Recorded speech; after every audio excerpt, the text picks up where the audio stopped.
This episode is brought to you by Nebula, the streaming platform built by and for YouTubers like me. I've also got some new merch for sale. Help support my channel and get a free month of Nebula with every purchase by following the link below.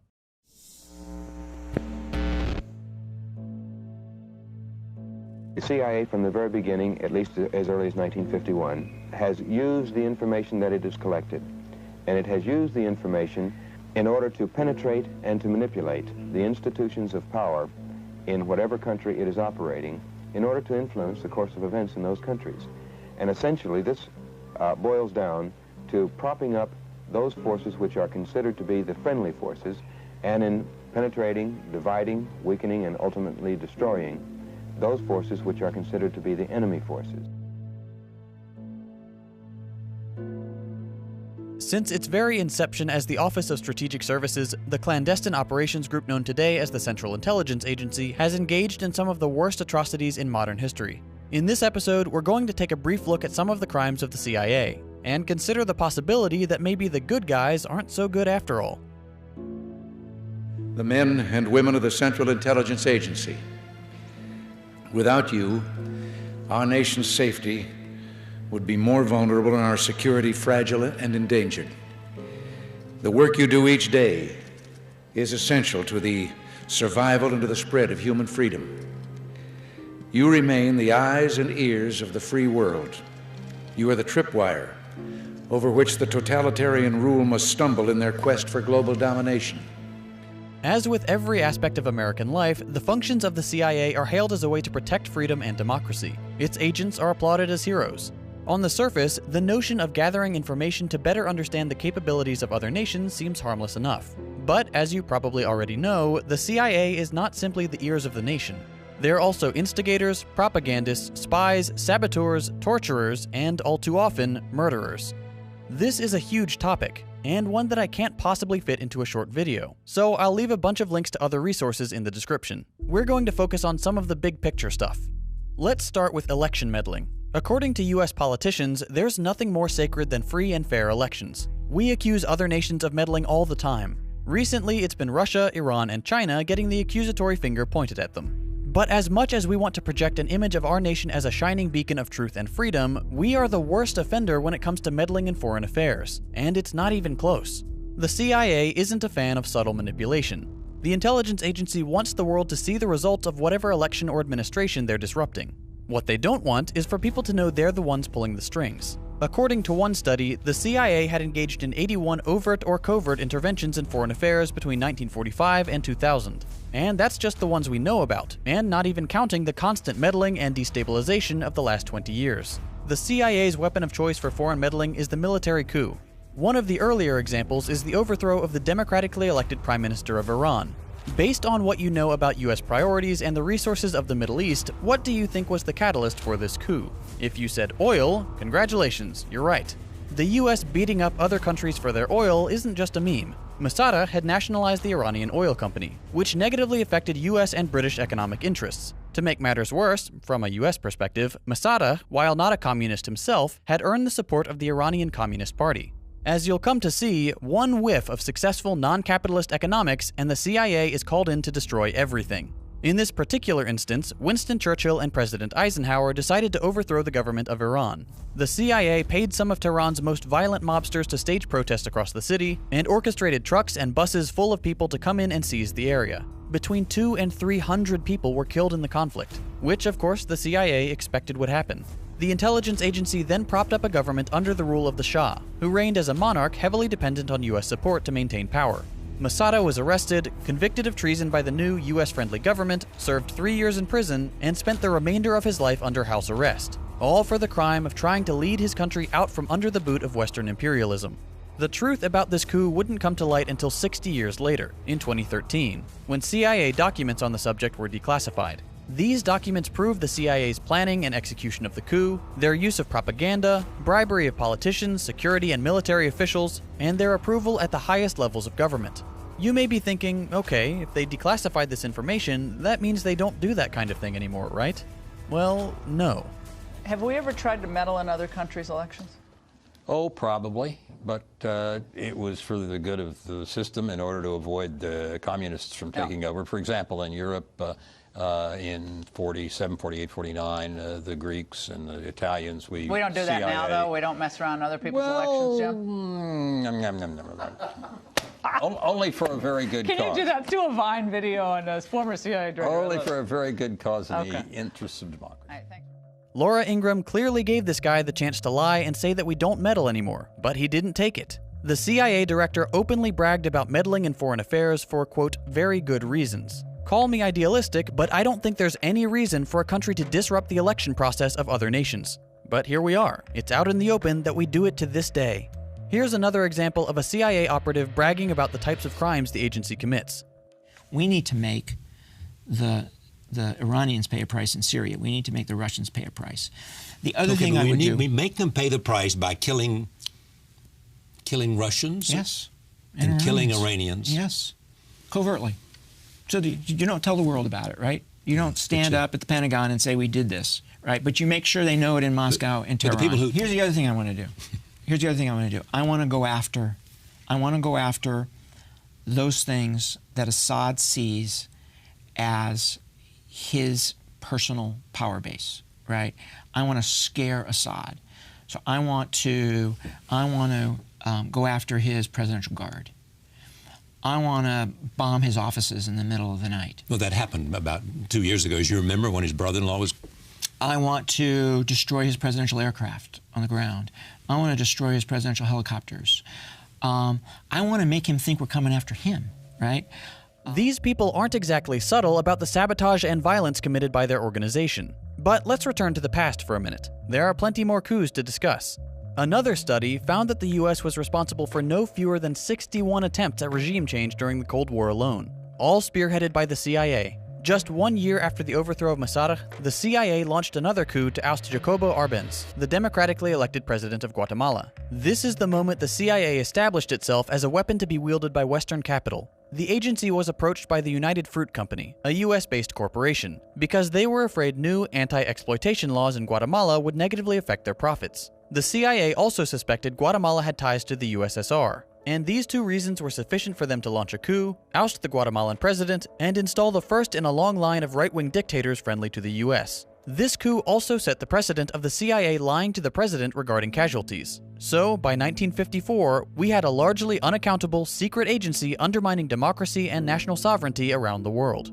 This trend would continue throughout the decades. In 1963, the CIA planned a coup that culminated in the assassination of the president of South Vietnam, once again in the name of fighting communism. This particular coup resulted in US involvement in a foolish 10-year war, which cost the lives of 58,000 American soldiers and almost 1 million Vietnamese, many of whom were civilians. The CIA would go on to launch coups in Iraq, Cuba, the Republic of Congo, Laos, the Dominican Republic, Brazil, Chile, and countless other countries. Each time with little reasoning besides, what you're doing isn't ideal for the US. These coups often led to horrible destabilization, including civil war, economic depressions, and hundreds of thousands of deaths. Over the course of their reign of terror, the CIA would develop techniques to aid them in the destruction of foreign nations. One such batch of techniques was compiled in a 90-page handbook titled Psychological Operations in Guerrilla Warfare, which was distributed to the US-backed Nicaraguan Contras, and detailed how armed propaganda teams could build political support in Nicaragua for the Contra cause through deceit, intimidation, violence, and assassination. This was a trend that would prove very useful to the US. By outsourcing their more heinous crimes, including over 50 assassination attempts on world leaders, to local US-friendly groups, the CIA could maintain a level of plausible deniability.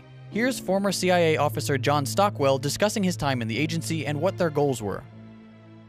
They undertake to run operations in every corner of the globe. They also undertook the license of operating just totally above and beyond U.S. laws. They had a license, if you will, to kill, but also they took that to a license to smuggle drugs, a license to do all kinds of things to other people in other societies in violation of international law, our law, and every principle of nations working together for a healthier and more peaceful world. We manipulated and organized the overthrow of functioning constitutional democracies in other countries. We organized secret armies and directed them to fight in just about every continent in the world. We encouraged ethnic minorities to rise up and fight. People like the Mosquito Indians in Nicaragua, the Kurds in the Middle East, the Mongs in Southeast Asia. We have organized, and we still do, and fund death squads in countries around the world, like the Treasury Police in El Salvador, which are responsible for most of the killing of the 50,000 people just in the 80s, and there was 70,000 before that. And orchestration, CIA, secret teams, and propaganda led us directly into the Korean War. We were attacking China from the islands, Quemoy, Matsu, Thailand, Tibet. A lot of drug trafficking involved in this, by the way, until eventually we convinced ourselves to fight the Chinese in Korea, and we had the Korean War, and 1 million people were killed. Same thing for the Vietnam War, and we have extensive documentation of how the CIA was involved at every level, or the national security complex, because it's a very cooperative thing, into manipulating the nation into the Vietnam War. Let me just put it this way. The best heads that I coordinate with studying this thing, we count at least, minimum figure, 6 million people who've been killed in this long 40-year war that we've waged against the people of the Third World. But funding coups and destabilizing entire regions takes a lot of money. Luckily for the CIA, their scope of work was broad enough to include a particularly lucrative industry, drug smuggling. At least as far back as the Vietnam War, CIA operatives were heavily involved in trafficking drugs into the United States. CIA planes would make routine trips to and from places like Costa Rica and Honduras, working with cartels to secure massive amounts of heroin and cocaine, which they would then shuttle back to the US and sell for a healthy profit. Because of their secretive line of work, these planes could land in places where normal customs regulations don't apply. It's a dream scenario for drug smuggling. The piles of money the CIA makes from this practice have directly funded the undermining of democracy throughout the world, with the added effect of introducing harmful drugs to the American population. Drug running and coups are bad enough, but what really makes the CIA a terrorist organization is their fondness for bizarre, questionable, and sometimes downright evil experiments. Since the end of World War II, the intelligence agency has experimented with everything from chemical weapons to biological weapons to mind control and death rays. The CIA is on a never-ending quest to find new ways to secretly kill or otherwise control their targets. You may have seen the movie The Manchurian Candidate. The film was based on the CIA's experimental mind control program, where a subject would be hypnotized and programmed with an activation word or phrase, something that, when heard, would trigger their CIA training and turn them into a sort of deadly automaton. The CIA wanted to create these sleeper agents and plant them in target countries around the world. It sounds absurd, but the Cold War was a scary time, and the CIA was a scary place. The secretive agency may have left the notion of mind control behind, but what they haven't given up is torture. Torture is something that no human being should be capable of doing to another, but it's part of the standard CIA toolkit, and it has been for years. This really only came to the attention of the American people during the Iraq War, when the horrific images from secret prisons and black sites like Abu Ghraib found their way onto US television screens. Waterboarding, sensory and sleep deprivation, dogs, insects, electrical shock. All of these and even more twisted techniques were used to get supposed criminals to confess, or get war prisoners to give up valuable information. For years, the gruesome details of America's so-called enhanced interrogation program were hidden from the public. Bits of information trickled out slowly over the course of the Iraq War and the years following. Now, nearly 2 decades after the CIA fabricated the intelligence that led us into war with Iraq, a fuller picture of the horrors of CIA black sites has been assembled. One prisoner, 49-year-old Abu Zubaydah, the first person to be subjected to the torture program approved by President George W. Bush, has provided drawings of what he experienced at a CIA black site in Thailand. Zubaydah, who was captured because the CIA mistakenly thought he was a top al-Qaeda lieutenant, describes waterboarding, which he endured 83 times, being crammed into a tiny confinement box meant to break his resolve, chained in so-called stress positions for hours. For example, his wrists being chained so high that he had to stand on tiptoes. He also depicts being hooded, chained in the fetal position, and tethered to a cell bar to prevent movement. He describes a process known as walling, in which the prisoner has his head banged into a wall, and when he falls down, he's dragged back up to his feet by a plastic-wrapped towel around his neck. Another drawing shows a larger confinement box, pitch black, with the prisoner chained in a seated position over a bucket which was meant to serve as a toilet. Zubaydah also describes being deprived of sleep for 2 to 3 weeks at a time, kept awake by having water thrown on him and being chained in painful positions. This is the legacy of the CIA during the Iraq War and for years after. Cruel, inhumane torture, approved by the very highest authority in the country after the CIA fabricated the reasons for invading Iraq in the first place. Today, the CIA claims they no longer torture human beings. Instead, they're known to train non-Americans to do it for them, to maintain their plausible deniability. The CIA trains, observes, and provides equipment to foreign agents who are less constrained by public outcry. The torture continues, but now the CIA can claim that they're not the ones doing it. The question you're probably thinking is, why? Why would our country allow this organization to exist? It clearly doesn't protect freedom and democracy like Reagan claimed. The answer is simple. The US wants to maintain its #1 spot. We're currently the sole world superpower, and in order to maintain that position of power, the country needs to make sure that the rest of the world depends on us, and it needs to make an example of alternative economic structures that would undermine the notion of American capitalist supremacy. But don't just take it from me. Here's former CIA operative and whistleblower Philip Agee talking about the US relationship with Cuba and why we were so adamant in destroying them. So it's not hopeless, but you see how the United States is going around in these areas of economics and of trade and of commerce and finance to try to make the Cuban people suffer as much as they can. And this is affecting, in a drastic way, very young children and infants, and also the older, in other words, the most vulnerable. And it is an eternal shame on the United States, in my opinion, that we would do such a thing to an entire country, just because we don't like the system, just because they won't come under our protection, basically. It's a kind of a mafia attitude, and it has been that way since Eisenhower. Well, that's capitalism. Well, it's also the United States and our tradition of being very nervous when we don't control something. And when a country like Cuba slips out from under our control, after we had ruled it practically as a neo-colony or a protectorate for 59 years or so, then it makes people nervous because they know that if the Cubans are successful in their example of being able to provide, as a poor country, the best medical care in the third world to the whole population, because it's an inclusionary system. It's not like we have here, where you have this huge bulk of the population, marginalized. But there, if everybody can have adequate medical care, if the schooling is adequate for all, and remember, Cuba has more doctors and more teachers per capita than any country in the world. And they have succeeded in these areas, and it's all state supported, which means people don't have to put money out for the medical care or for, they of course pay the cost indirectly as a whole society, but they don't have to pay the bill in the hospital and so forth. And so that cannot be allowed to stand. It's a very bad example for the United States. So there's a very large mass of people out there who can look at Cuba and say, well, if they can do it, and on a per capita income of $2,000, $2,500 a year, where ours is $22,500 a year, what's wrong with our system? I mean, maybe we ought to consider an alternative. That's why Nicaragua, Sandinista in Nicaragua, had to be destroyed. Exactly. They were a bad example, and that's why Grenada had to be destroyed, because any movement that comes to power with the idea of providing for all the people and of escaping the control of the United States and its economy, let's say the corporations and so forth, then that is bad news here in the United States in the upper circles of power. So there you go. It really is that simple.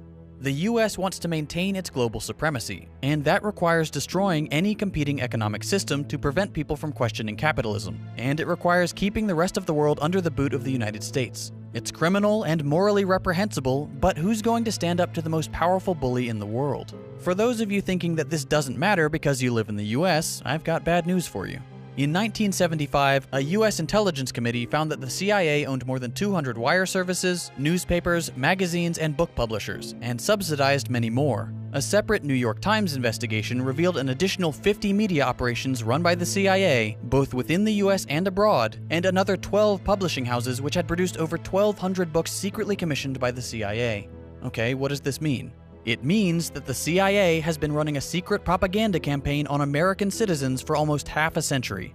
More recently, the agency has awarded contracts worth billions of dollars to Microsoft, IBM, Oracle, Amazon, and Google to complete assignments issued by the CIA. The Central Intelligence Agency has its tendrils in every single aspect of modern life: books, magazines, movies, television, social media, and big tech. Just as the CIA works hard to undermine freedom and democracy around the world, it also works hard to keep Americans convinced that they live in the greatest country on earth, and that there is no alternative to American supremacy. The CIA is a terrorist organization, the biggest one in the world, and it needs to be abolished and its records made public. The United States has no right to impose its will on the rest of the world, and it certainly has no right to do it in secret.